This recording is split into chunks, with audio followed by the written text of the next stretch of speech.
Sa pagsusuring ito, in this explainer, we are going to unpack something that I think resonates with absolutely all of us. I'm talking about exhaustion.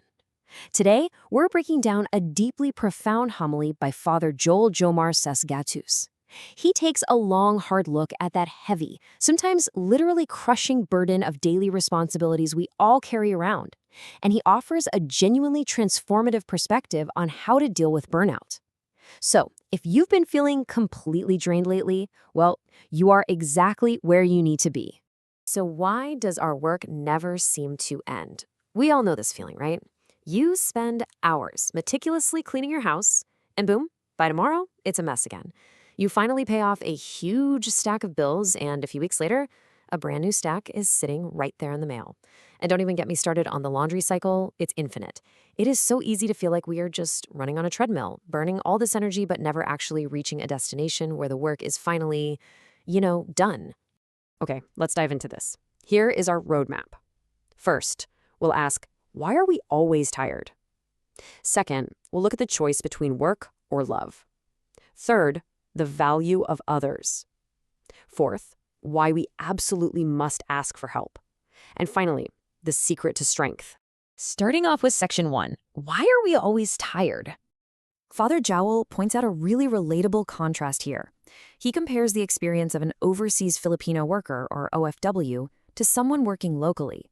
You see, working abroad often means promotions actually come with better pay, and vacations, they mean actual rest.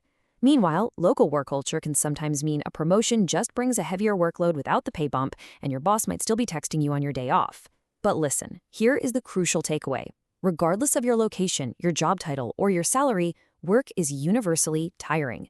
Burnout absolutely does not discriminate by geography. But let's shift gears for a second and contrast our very human exhaustion with the divine. While we get totally burned out after just one long day at the office, the homily points out that God does not get tired of saving, loving, and forgiving. Think about the biblical accounts for a second. Jesus was surrounded by thousands of lost, demanding, exhausted people. But instead of getting annoyed or complaining about needing a day off, the texts say he was moved with pity. He looked at that endless mountain of work and responded with pure compassion, not frustration.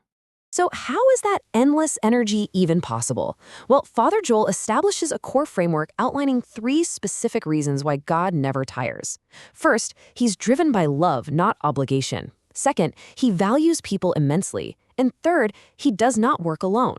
Now, these aren't just high-level theological concepts. These are 3 highly actionable principles that we can literally apply to our own lives right now to cure our burnout. Let's break them down. Which brings us to section 2. Trabajo o pagmamahal, work or love.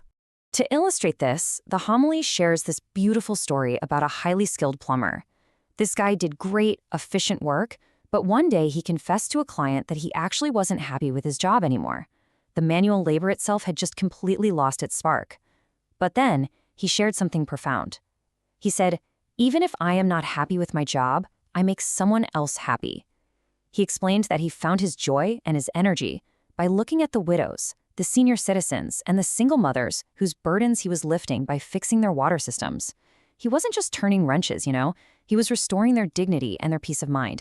The lesson here is a real game changer. If you treat your daily tasks, whether it's your corporate job, cleaning your house, or raising your kids, just as a job or an obligation, you will inevitably burn out. If you're only working for a paycheck or for a round of applause, your energy is going to run dry the very second those rewards stop. But God doesn't see us as projects to be managed or problems to be solved. He sees us as beloved children. When our daily actions are fueled by love rather than just sheer obligation, we tap into a source of lasting endurance. And this brilliantly illustrates section 3, ang halaga ng kapwa, or the value of others. Just 1. The homily emphasizes that if your efforts manage to save, help, or inspire even just one single person, the effort is entirely worth it. Father Joel actually mentions his own experience streaming masses online. It's incredibly tiring work, but knowing that his words might reach just one lonely overseas worker or just one person struggling with depression in their bedroom, that makes all the exhaustion just fade away. Quality of impact matters so much more than the quantity of praise. Now, this right here is a psychological flip that can literally save you years of exhaustion. We are warned against a super toxic modern mindset: using people and loving things. When we obsess over material results, money, and status, we inevitably end up treating people as stepping stones. And let me tell you, that is a fast track to feeling drained and empty. The healthy mindset, the one that actually gives us life, is the exact opposite. Loving people and using things to serve those people. To drive this point home, Father Jal shares a really touching anecdote about Pope Leo visiting Barcelona. A young woman in a sleeveless shirt approached him crying and hugged him. Immediately, people on social media began judging her, saying her attire was inappropriate and disrespectful. But what society didn't see was her unseen trauma. She had survived a horrific family tragedy and was battling severe depression. Pope Leo didn't judge her outward appearance. He chose deep compassion, and he embraced her back. When we look past the surface and actually see people's hidden wounds, our annoyance turns into empathy. And that brings us to this incredibly powerful takeaway quote from the homily. A merciful person does not easily tire. Think about it. When your heart is just full of judgment, you get drained. But true compassion and mercy, they actually fuel our endurance. When you genuinely care about the person right in front of you, you will find energy you didn't even know you had. Moving on to Section 4. Humingi ka ng tulong. Ask for help. Now, what's really interesting about this is the logic behind it. Jesus, according to the faith, is the Son of God. He possessed the power to heal the sick and preach to the masses entirely by himself. But he didn't. He purposefully summoned 12 apostles to share the mission. So the source asks a very pointed, kind of mind-blowing question. If the Son of God built a team and delegated responsibilities, why on earth are exhausted parents, overwhelmed managers, and stressed-out workers trying to solo all their problems? You're simply not meant to carry the weight of the world alone. Let's trace how this concept plays out in the real world with the magnificent Sagrada Familia in Spain. The brilliant architect Antoni Gaudí started building it way back in 1882. When he passed away in 1926, it was nowhere near finished, but he left behind plans knowing he couldn't do it all alone. Fast forward over 100 years later, and it has taken the collaborative effort of architects, engineers, donors, and 4 whole generations of families working together to bring his vision to life. Truly great monumental achievements require time, and importantly, they require the collaboration of many, many hands. So how do we practically get this help? The homily breaks it down into 3 actionable steps. Step 1, pray and ask God for help first. A huge mistake we make is demanding help from the people around us before we've even taken a single moment to ask for the right support from a higher power. Step 2, trust and wait. Have hope that the right assistance is actually coming. And step 3, accept the person sent to help you. Sometimes we ask for help, but we reject it because it just doesn't look exactly the way we pictured it in our heads. We have to open ourselves up to the support that arrives. And that leads us to our final section, Section 5. Ang lihim ng lakas. The secret to strength.